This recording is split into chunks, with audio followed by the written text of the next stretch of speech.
अस्सलाम वालेकुम नाज़रीन, मैं हूं सलवा स्नैन और आप देख रहे हैं सूर्या न्यूज़ HD। आइए नजर डालते हैं आज की अहम खबरों पर। मंगूपे टाउन के मुख्तलिफ इलाकों में बुनियादी शहरी सहूलियात की फराहमी को यकीनी बनाने के लिए चेयरमैन हाजी नवाज अली ब्रोही की जानिब से मुसलसल और अमली इकदामात जारी हैं।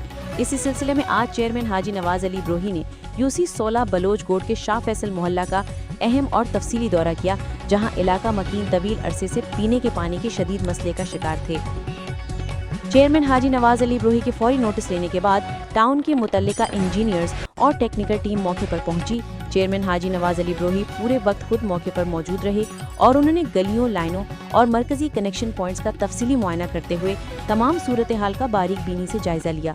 टीम ने चेयरमैन हाजी नवाज अली ब्रोही को बताया कि पुरानी और बूसीदा लाइनों में मुतअद्दिद मकामात पर लीकेज और ब्लॉकेज की वजह से इलाके में पानी की फराहमी शदीद मुतासिर हुई थी। चेयरमैन हाजी नवाज अली ब्रोही ने अफसरान को हिदायत जारी करते हुए वाज़ेह किया कि पाइपलाइनों की मुरम्मत और तब्दीली के काम में मयार पर किसी किस्म का समझौता नहीं किया जाएगा। उन्होंने कहा कि आला क्वालिटी का मटेरियल इस्तेमाल किया जाए और काम तेजी के साथ मुकम्मल किया जाए ताकि इलाका मकीनों को जल्द अज जल्द पानी की सहूलत मुयस्सर हो सके। चेयरमैन हाजी नवाज अली ब्रोही ने हिदायत की कि ये काम 1 से 2 दिन के अंदर मुकम्मल करके पानी की फराहमी बहाल की जाए। इंजीनियर्स ने बताया कि मुतासरा मकामात पर नई लाइनें डाली जा रही हैं, जॉइंट्स को मजबूत किया जा रहा है और ज़रूरत के मुताबिक मुकम्मल लाइन तब्दील की जा रही है। तमाम काम चेयरमैन हाजी नवाज अली ब्रोही की हिदायत और निगरानी में तेजी से जारी है।